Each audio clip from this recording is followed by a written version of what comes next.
Тұманбай Молдағалиев. Тарыққанда табынарым өлеңім. Тарыққанда табынарым өлеңім. Жабыққанда жалынарым өлеңім. Барлығы да өлеңімде сақтаулы. Ақын болып не айттым мен, не дедім? Жүрегіме сүйенем күй білген, жыр арқылы жұрт көңілін үйдірген. Ең алдымен сүйдім адамдарды мен, анам көріп, әкем көріп сүйдім мен. Сол өмірдің дегендерін құп алдым. Әрқашанда көктем алдым, нұр алдым.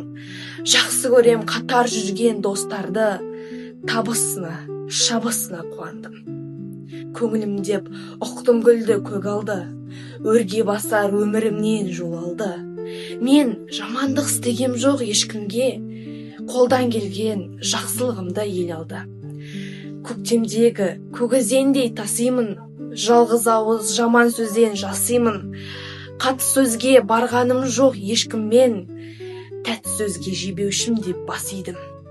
Бірін-бірін сүйіп тұр ғой ормандар, өсиетсіз, қасиетсіз болмаңдар.